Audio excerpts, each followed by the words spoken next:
ஆட்சியாளர்கள் எளிமையாக வாழணும். ஏன் அப்போ தான் மக்களுடைய பிரச்சனைகளை மக்களை பற்றி யோசிப்பாங்க, பிறரை பற்றி யோசிப்பாங்க.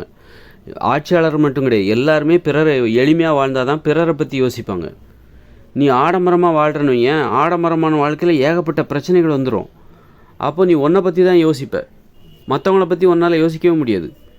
ஏன்னா ஆடம்பரமாக வாழணும் அப்படின்னா நீ வாழ்ந்துட்ட, பெரிய வீடெல்லாம் கட்டிட்டு, அப்புறம் அந்த வாழ்க்கையை நீ தக்க வச்சுக்கணும்.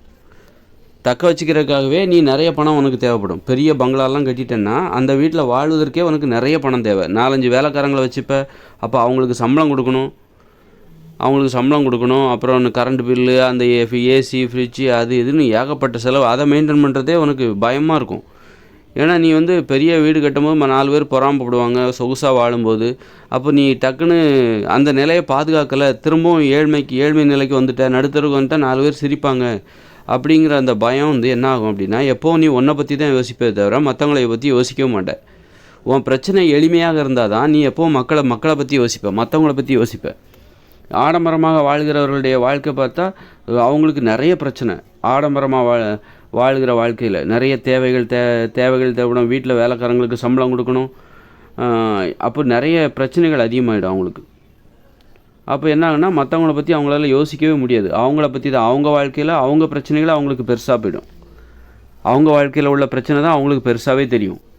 மற்றவங்கள பற்றி அவங்களுக்கு நேரமே இருக்காது. மற்றவங்கள பற்றி யோசிக்கிறதுக்கு அவங்களுக்கு நேரமே கிடையாது, விருப்பமே இருக்காது. எப்போவும் அவங்கள பற்றி தான் அவங்க பயந்துக்கிட்டே இருப்பாங்க. நம்மளுடைய இந்த ஆடம்பர வாழ்க்கையை நம்ம பாதுகாக்கணும், இல்லைன்னா நம்ம தொழிலை ஒழுங்காக பணத்தை நல்லா சம்பாதிக்கணும். நிறைய சம்பாதிச்சா தான் இந்த ஆடம்பர வாழ்க்கையை பாதுகாக்க முடியும். இல்லைன்னா நம்ம நடுத்தருக்கு வந்துடும், 4 பேர் சிரிப்பாங்க அப்படின்னு சொல்லிட்டு எப்போவுமே மற்றவங்கள பற்றி யோசிக்காமல் தன்னை பற்றியே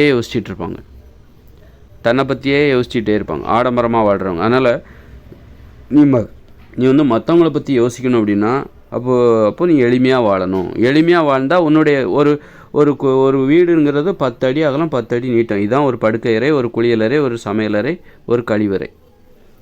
அவ்வளோதான் ஒரு வீடு. இதுக்குள்ளே உன் வேலையை நீயே செஞ்சுக்கணும். உனது உணவுகளை நீயே சமைச்சிக்கணும், உனது கழிவறை நீயே தூய்மை செய்யணும், உனது ஆடைகளை நீயே அப்போது உன் வாழ்க்கை எளிமையாக முடிஞ்சு போச்சா? அப்போ உனக்கு பயமும் கிடையாது. இந்த வாழ்க்கையை வாழ்கிறதுக்கு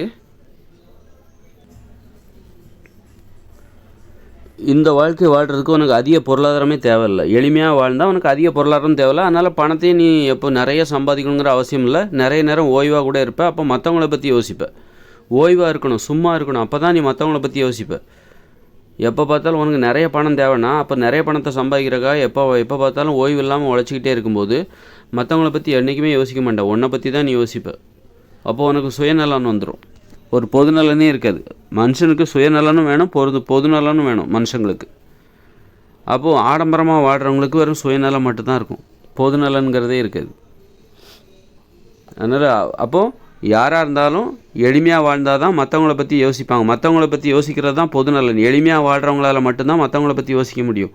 அப்போ ஆடம்பரமாக வாழ்கிறவங்களால மற்றவங்கள பற்றி யோசிக்க முடியாது அப்படின்னா அப்போ ஆட்சியாளர்கள் அவங்களுடைய வேலையை மக்களை பற்றி யோசிக்கிறது தான். மக்களுடைய நலனில் அவர்கள் அக்கறையாக இருக்க வேண்டும். அப்படின்னா அவங்க எளிமையாக தான் வாழணும். எளிமையாக வாழ வைக்க கட்டாயப்படுத்தப்பட வேண்டும். ஒரு எம்எல்ஏ ஆகிட்டார், ஒரு மந்திரி ஆகிட்டாருன்னா அவரோட வீடு இதான்ப்பா அப்படின்னு சொல்லி அந்த எளிமையான வீட்டில் குடியிருக்க கட்டாயப்படுத்தணும். வாகனம் கொடுங்க. அப்போ தான் 4 இடத்துக்கு வேகமாக போய் மக்கள் பணி ஆற்ற முடியும். அவங்க காரெலாம் கொடுக்கணும். அதுக்காக சைக்கிள்லேயும் பஸ்லேயும் போங்க அப்படின்னா நேரம் வேஸ்ட்டாக போயிடும். ஏன்னா அது மக்களுக்கான நேரம். ஆனால் அவங்க வசிக்கிற இருப்பிடம் எளிமையாக இருக்க வேண்டும். அவங்க வேலையை அவங்களே செய்கிறாங்களா அப்படின்னு சாதாரண கடைநிலை மக்களைப் போல் அவர்கள் வாழ்ந்தால்தான் மக்களுடைய பிரச்சனை என்னன்னு தெரியும்.